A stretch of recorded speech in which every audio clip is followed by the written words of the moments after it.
Well, the Dallas Cowboys and Los Angeles Rams held another joint practice Wednesday, and once again there was no sign of Dallas star receiver CeeDee Lamb, who continues his contract holdout. Multiple reports state both sides aren't close to reaching a deal. Our Lindsay Theory has the latest. The Cowboys and Rams held a second joint practice Wednesday, their third meeting in only 6 days. I caught up with Cowboys owner Jerry Jones after the workout to ask about the lingering contract situation for receiver CeeDee Lamb. Jones tells me they're conscientiously working to get something done. Jones, carefully choosing his words after what he said last week, caused a social media dust-up with his star receiver. Well, I don't want it to be misconstrued. We obviously do this because of how bad we want to be together. I know he wants to be a Dallas Cowboy, and we want him to be a Dallas Cowboy. So I don't flare too much when we see something that might be taken the wrong way. I really don't. We're always working towards our goal.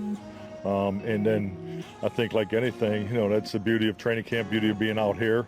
When we need to, do extra or get more one-on-one attention, and you're able to get that done in, this time of year. So, and then, if it carries further, then we'll adjust. So, it's, all those situations usually have a different turn or twist and turn. That's just the way they go. So, but, we'll be prepared, ready to work through it. How about them Cowboys? Oh, psych, please. They doing the same old stuff I always know they gonna do. Cowboy fans, it's about to be a miserable season. With the NFL training camps, and specifically the Dallas Cowboys, where the stare down continues between the team and wide receiver CeeDee Lamb. Lamb's holdout has entered its third week, but work remains to get a deal done that would make him among the highest paid receivers in the National Football League, okay? But if you know Cowboys owner Jerry Jones, like I do, 3 weeks is nothing for him. Jones and the Cowboys did the same thing 31 years ago to Hall of Fame running back Emmitt Smith. Smith missed the entire training camp and the first 2 games of the season before both sides ultimately reached an agreement. And that happened after Smith won a Super Bowl, for crying out loud. That's for CeeDee Lamb. Here's what Jerry Jones said last weekend about his star wide receiver at the time. Take a look at this, please. Quote, "I understand completely the angst that's happening when you're anxious about something and someone says anything about whether you're missed or not. Well, CD, you're missed, okay? But you're not missed out here competing, and it doesn't put any pressure, any place on us." You see, to me, here's the story that's missing. The story is Jerry Jones. The story has become Jerry Jones for all the wrong reasons. At some point in time, we got to ask the question, why the hell is this treatment being accorded to CeeDee Lamb? If it were Tony Romo, it wouldn't have happened. If it was a plethora of other players, it wouldn't have happened. Why is it guys like CeeDee Lamb? Why is it guys like Ezekiel Elliott back from years ago? Why is it a Dak Prescott? Why is it guys like that? Why? Now, I'm not going to answer that question because I'm not going to act all definitive in terms of thinking I know the answer to that question. But I'll acknowledge this. It's suspicious. I'll acknowledge that it seems a bit off kilter, to say the least. I'm just going to say it plain. The fact of the matter is that Jerry Jones has a history of doing this. And I brought up the Emmitt Smith thing because I remember the 1993 season. I remember how they had won the Super Bowl in 1992. I remember that Emmitt Smith had established himself as one of, if not the elite rusher in all of football. And I remember how the Dallas Cowboys had won a Super Bowl, and then coming off that Super Bowl, with him do a contract extension, he had to end up holding out. Jerry Jones wouldn't pay him. And then after he wouldn't pay him, they lost games 1 and 2. I believe it was to the Washington, then called the Redskins at the time, and the Buffalo Bills in back-to-back games. And Jimmy Johnson, then the head coach, just came out in the press conference, post-game press conference, and just threw his hands up. And then said, just threw his hands up like, I need my damn running back. That's what I need. And then Jerry Jones signed Emmitt Smith to the largest contract for a running back in the history of the sport at that particular time. If I recall, it was about $13 million. And I remember seeing this look on Emmitt Smith's face during the press conference. I had never seen anybody in my life who had just gotten a record deal look so pissed. But that was Emmitt Smith. You know why he was doing that? He was like, why me? What the hell are you thinking? I spoke to him about this years later when I interviewed him. I'm that dude. I'm an elite running back. We delivered the goods. We're Super Bowl champions. We're trying to defend our crown. And here you are with this BS, choosing me as the person to play hardball with. That's what Emmitt Smith was saying at that particular moment in time. Let's fast forward now to this particular day and age. Now, let's be very, very clear. There is nobody on the Dallas Cowboys that has any business being mentioned in the same breath as Emmitt Smith. He's a champion, and he was a champion. The Dallas Cowboys haven't been to the conference finals since 1995. That's 28 plus years. They're entering their 29th year, not even having gone to a conference championship game. I have no doubt that there are people out there who are cynics of a CeeDee Lamb, cynics of a Dak Prescott, cynics of a Micah Parsons, all of whom are due to get their bag. I have no doubt that there are critics out there saying, what the hell have you accomplished? Especially when it comes to Dak Prescott. 8 years in the league, only 2 playoff victories. Especially when it comes to Dak Prescott. I get that. Well, why don't you play hardball with him? I'm a proponent of that. Play hardball with Dak Prescott. He the one that get it done. I can't say that about CeeDee Lamb.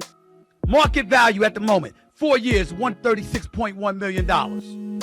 $34 million and average annual salary. That's what his market value is at this particular moment in time. I got the notes right in front of me. Without him, who do you have to rely upon if you're the Dallas Cowboys? You got Brandon Cooks, who's a perennial number 2 or number 3 seed receiver in the National Football League. By the way, the only other people that make no noise for the Dallas Cowboys, the only reason why the Dallas Cowboys receiving corps outside of Brandon Cooks will make any noise is because 3 of them are named Jalen.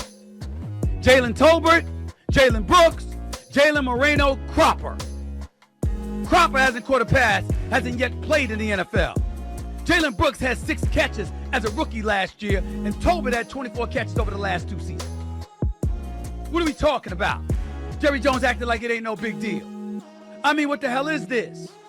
And then you got a situation. I'm looking at some of these numbers. Last season, Lamb shattered Michael Irvin's franchise single-season records with 135 catches, 1,749 yards. Played the extra 17th game because back when Michael Irvin was playing, it was a 16-game season. But he beat Irvin's marks by 24 catches and 146 yards.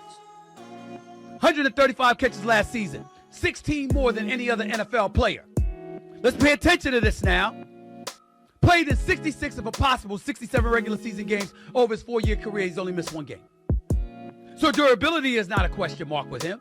3-time Pro Bowl selection. Named first-team All-Pro for the first time last season. 19 catches for 227 yards over his last 2 playoff games. In terms of his ranks over the last 2 seasons. Ladies and gentlemen, let's talk about this. CeeDee Lamb ranks number 1 in receptions, 242. Number 2 in receiving yards behind only Tyreek Hill with 3,108 yards. Number 2 behind only Devontae Adams with 21 touchdown catches. And then to add an elevated level of concern to everything, guess what, ladies and gentlemen? The Dallas Cowboys have 9 games this upcoming season against last year playoff teams. 2023 playoff teams. Tied for second most such games in the National Football League. 9 games against playoff teams. And 5 of the top 10 scoring defenses from last season. There's no excuse to be doing this to CeeDee Lamb. And the fact that Jerry Jones is doing it, I'm not going to troll Cowboy fans today as much as I love you. As much as I consider y'all the most disgusting, nauseating fan base in American history because y'all get on my damn nerves because y'all can sit up there and go 1-16 and then 15 minutes after the season's over, you know we're going to win the Super Bowl next year, right? You know we're going to do the Super Bowl, right? Can't stand y'all. Rats, roaches, and a Cowboy fan. That's what a survivor nuclear bomb. Yeah, I said it, and I mean it. But that's a subject for another day. Because I love trolling y'all, but it's a lot of fun. Take pictures with y'all, love going to Dallas, seeing y'all. It's all in fun. This is serious. I don't appreciate this brother CeeDee Lamb being treated like this. I want to know why you're doing that. You see, I remember when Dak Prescott performed as a rookie in Jerry Jones' religious hesitancy in naming him the starting quarterback when Tony Romo clearly was not healthy, clearly was contemplating stepping away from the game. He just didn't have it. And Jerry Jones held on to him for dear life. Didn't want to give that job to Dak Prescott because Tony Romo was like a son to him. Even though Tony Romo didn't win but 1 or 2 playoff games either. Then when Dak Prescott was due to get his money, Jerry Jones held out as much as he possibly could to prevent him from getting his money. I remember that too. So then we go from there. And now we fast forward to here with CeeDee Lamb, the wide receiver. Justin Jefferson, Tyreek Hill, and CeeDee Lamb, along with Devontae Adams, are pretty much considered the best 4 receivers in the National Football League. If I left out anybody because I got brain lock, I apologize. But I believe they're the 4 best receivers in the National Football League. It ain't CeeDee Lamb's fault that the Dallas Cowboys can't win a damn playoff game. Why are you doing this to him? At some point in time, can we have a conversation about the legacy of a Jerry Jones? Can we have that conversation? Can we look at Jerry Jones and say, yo, what's up, man? You're 81, 82 years old. You've told us you're staring mortality dead in the face. You've told us you ain't what you used to be, as none of us are. You said all of this. What you messing around for? Could it be, Jerry Jones, that your definition of winning isn't what most people's definition of winning in the National Football League is these days? Could it be, Jerry Jones, that when Sportico revealed that the Dallas Cowboys franchise is worth over $10 billion, when the average NFL franchise is worth $5 billion, could it be that's your definition of winning? Could it be the fact that during training camp and during OTAs, that your definition of winning is that the Dallas Cowboys were in the news and we're making back pages? Could it be that that is your definition of winning? See, we got to start asking these questions. We got to start asking these questions because there's simply no excuse for Jerry Jones to take the positions that he has taken doing this nonsense. It ain't right. And I'm just looking at it right now. Justin Jefferson's gotten paid. Tyreek Hill's gotten paid. Jalen Waddle has gotten paid. I mean, there's a bunch of brothers. A.J. Brown for the Eagles, he got paid. He's one of the top receivers too. Let me not leave him out. Everywhere you turn, you got receivers, teams moving ahead and saying, yo, this person's worth this. This is what they bring to the table. It's not right. And so the Dallas Cowboys are going to sit here. Your offensive line ain't what it used to be. Ezekiel Elliott is what you view as a star running back at this moment in time. Brandon Cooks is your number 1 wide receiver with 4 no-names backing him up as a 3rd wide receiver and beyond. What are you giving Dak Prescott to work with? What are you giving him? Defensively, you got a new defensive coordinator, Mike Zimmer, replacing Dan Quinn. You're switching your defense to a 4-3 because going too small and relying upon speed had y'all ran roughshod all over the damn place. How does this equate to winning? There's no way that an owner, a president, a GM, all 3 of which happens to be Jerry Jones, can deduce that this leads to winning. Especially with the Philadelphia Eagles, with Devontae Smith and A.J. Brown and Goddard, and now Saquon Barkley coming out of the backfield with Jalen Hurts as your quarterback. There's no way in hell that you could think this equates to winning in the NFC East with what the Eagles did for themselves. There's no way you can equate that this is going to be beneficial when the Detroit Lions were just in the NFC Championship game. When Jordan Love and the Green Bay Packers smacked y'all around and was up 48-16 in a playoff game before pulling off the Wolves, calling off the Dogs, ramrodding you on your own home turf in the playoffs. There's no way that you can deduce that this is an ingredient for winning when the San Francisco 49ers are still salivating for a chance to win a championship after they just blew another Super Bowl. Brock Purdy's still there. Christian McCaffrey's still there. Deebo Samuel's still there. George Kittle's still there. Brandon Ayuk at damn well better stay there, even though I hope my Steelers get him. There's no way. There's no way. You, Jerry Jones, all you're staring at is another season where y'all ain't gonna do shit but tease everybody into thinking that you might be relevant. And then ultimately you get to the playoffs and you can't get it done. Now, I don't know what to say about that. I really, really don't. But I know that Mike McCarthy is on the hot seat because if he doesn't win this year in the final year of his deal, chances of him getting renewed might not look good. They should have grabbed Bill Belichick. I said that before. I'll say it again. Because Bill Belichick don't give a damn about the media. He just cares about football. Jerry Jones wants to be in front of the media's face all day, every day. So let Jerry Jones talk his talk. You coach your coaching.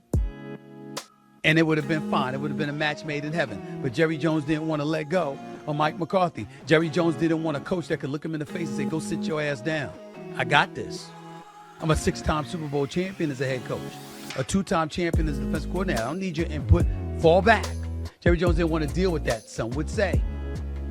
And so we have a situation right now where Jerry Jones is flexing because he doesn't want to play. He doesn't want to pay somebody who clearly deserves to be paid. It's CeeDee Lamb. By the way, Micah Parsons deserves to be paid too. If I'm going to hesitate about anybody, it's about Dak Prescott. Why? Because I've seen Dak Prescott fidgety in clutch moments in the postseason. That's why. And this brother's looking for over $60 million, guaranteed, per. I don't know if I'm doing that for Dak Prescott. I do know that CeeDee Lamb is worth $34 to $35 million. I do know that Micah Parsons, 13 sacks minimum per season in his first 3 years. Only one other NFL player ever did that in NFL history, and that's the late, great Reggie White, God rest his soul. Oh, yeah, I'm paying that, brother. It's Dak Prescott that's the question mark to me. Let's just call it what it is. Either way you slice it. It's not a good thing to see. It's not a good thing to look at. And I'm just looking at them right now, and I got to tell you, Dallas Cowboys in trouble because of this nonsense by Jerry Jones. Normally, I would be happy about this. If this was November, December, I would be happy about this. I don't like it this way in August. I want the Dallas Cowboys to tease fans and then plummet. I don't want us knowing they're going to suck from the very beginning. And you got the players talking about, well, yo, CeeDee Lamb going to be here. He going to be here. This is a business. We know he going to be here. Blah, blah, blah. Well, guess what? Yo, Jerry Jones, when the player's going to say to you, why don't you stop acting this way? If you got a brother that's producing, why is he the one you got to play hardball with? Why don't you play hardball with somebody else?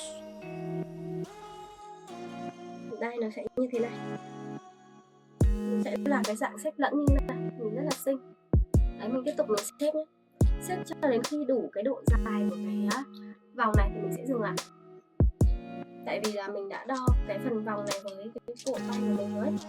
Thì cái phần vòng này bây giờ mình xếp vào đủ chiều dài thì nó sẽ vừa vặn. Thế nếu mà các bạn xếp thiếu chẳng hạn, xếp ngắn hơn thì khi mà mình đeo lên tay cái vòng nó sẽ bị ngắn. Như vậy thì mình đeo nó sẽ bị chật, nó không được thoải mái. Nên là mọi người sẽ phải xếp cho nó vừa cái chiều dài rồi nhé. Mình tiếp tục mình xếp vào. Xếp lần lượt từng hạt này. Đây mình xếp lại cho hết.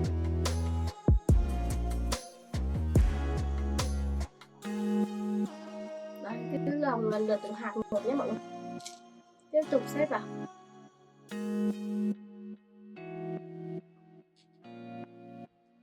Rồi. Tiếp tục. Mình xem là cái chiều dài nó ok chưa. lần xong thì mọi người sẽ đo, mọi người vòng lại này, mọi người áng áng mắt thường mọi người cũng có thể thấy được là cái độ dài của nó ok hay chưa. Mình thêm 2 hạt nữa thì mình sẽ dừng. Đây mình thêm 2 hạt nữa, mình cũng sâu vào như vậy,